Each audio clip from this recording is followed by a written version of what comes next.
Jadi batu itu dia panjangnya segini, itu persegi 8. Batunya itu agak abu-abu. Bawa pulang ke rumah. Pulang ke rumah itu langsung istrinya tuh sumpah. Sumpah itu disuruh pulang kan batu itu.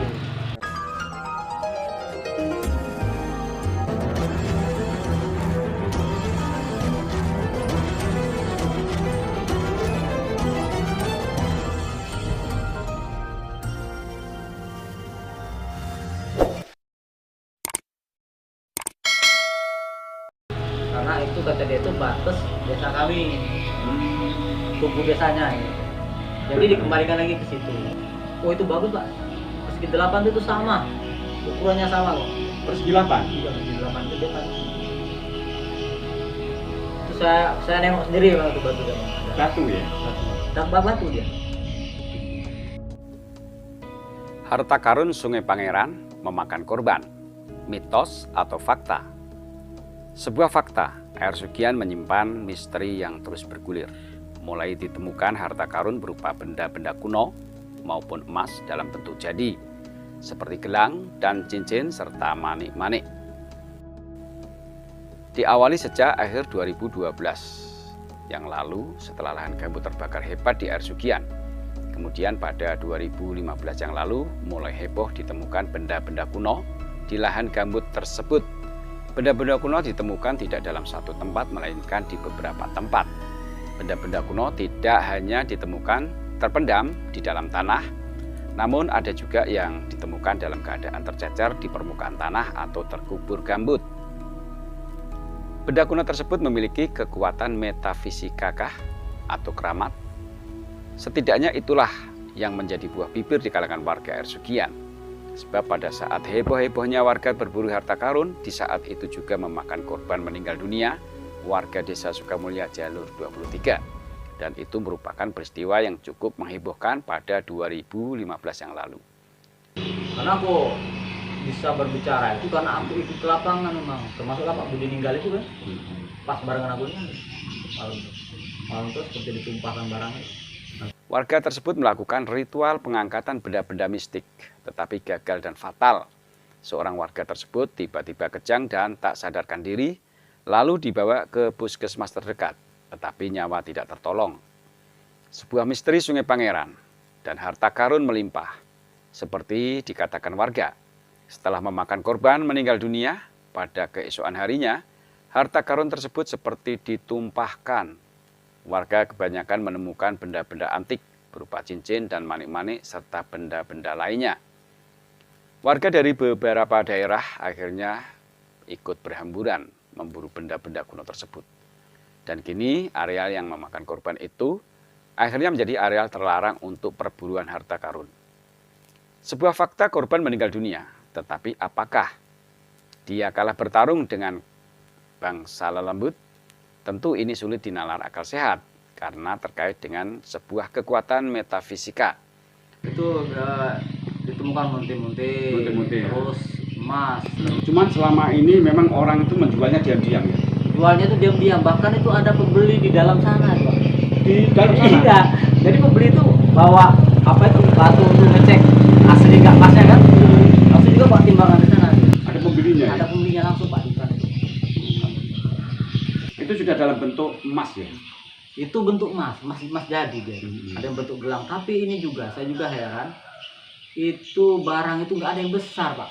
Ibaratnya tuh kalau ukuran kita normal begini kan, mungkin kan bisa dimasukkan ke lengan kita kan? Itu nggak bisa Pak. Kayak apa itu? Kecil kayak anak. Nah mungkin waktu itu pembelinya mungkin kalau kata apa itu kalau dulu tuh manusia kurcaci itu kata dia kan. Manusia kecil. Nah, manusia kecil tapi itu. Memang barangnya kecil-kecil semua ya? Kecil Pak. Nggak ada yang ukuran kita dewasa, nggak ada? Nggak ada. Itu yang saya heran juga itu. Tapi jadi kalau misalnya dapat gelang ukuran kecil juga? Kecil juga. Jadi pernah saya cari itu, dapat sama kawan itu Jadi gelang itu kan, lah mataku kok kecil, kayak pakaian bayi lah. Kayak bayi. Bukan bayi, kecil ya. Kecil-kecil. Kecil ya. Yang besar nggak jarang atau nggak ada? Jarang lah kalau untuk ukuran kita nih jarang. Termasuk cincin kayak cincin itu kan. Dan juga di situ juga memang itu juga saya juga termasuk ya heran. Harta karun di Sungai Pangeran yang beberapa waktu lalu ditemukan lagi di area yang berbeda, terutama di dekat muara Sungai Sugian, adalah sebuah fakta yang bisa memakan korban. Sebab Sungai Pangeran, terutama di wilayah muara, adalah sarangnya buaya muara. Siapa yang berani menyelami muara Sungai Pangeran, tentu dialah yang memiliki nyali besar untuk bertarung dengan sang aligator terganas penunggu Sungai Pangeran itu. Demikian Sumek Minggu, jejak petualang kehidupan purba Sungai Pangeran, air Sugian. Moto-moto zaman dulu. Kayak batu giok. Ini kayak batu giok nih.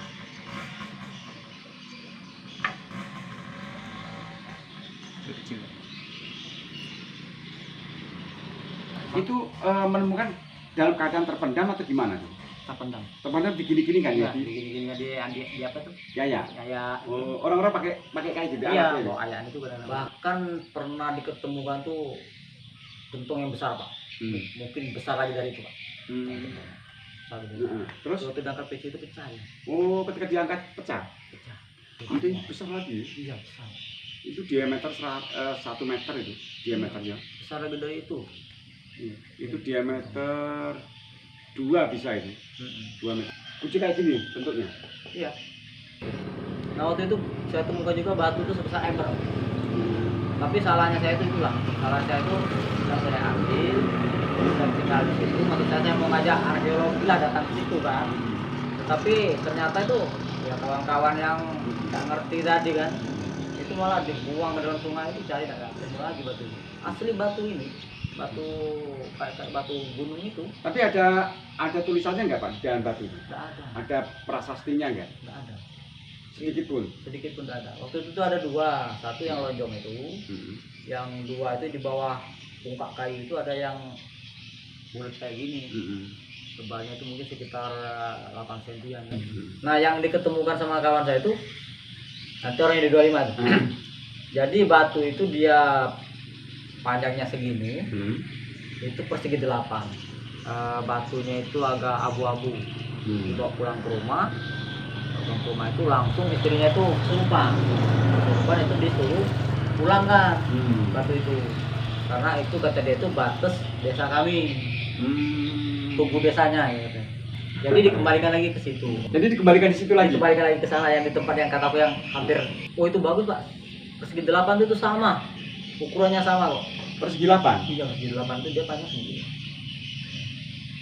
Jadi karena ini dianggap tidak berguna, Iya. ditaruh di belakang, kemudian di kandang ayam. Iya. Kemudian ada ayam nelur di sini, Iya. tidak netas. Enggak netas. Enggak mau netas. Wah, masa deh? Iya benar mau netas. Jadi akhirnya ini dibuang ke parit. Dibuang. Dibuang ke parit kan ini. Sudah lihat. Dibuang ke parit mana? Parit belakang. Dibuang. Aku lihat jangan dibuang, cari lagi lihat, cari. Di mana itu? Nah, diambil lagi akhirnya. Makanya kan ada lumut-lumut nih. diambil lagi ini. Diambil lagi. Ini naik lagi. Simpen aja nanti kalau ada gunanya, kan? Jadi ayam pun tidak mau netas di sini. Ayam udah mau netas. Aneh juga ini. Ini aneh nih, Mas. Tapi di tempat yang lain netas. Netas. Di sini nggak netas. Enggak mau. Aneh juga ini. Memang aneh dong.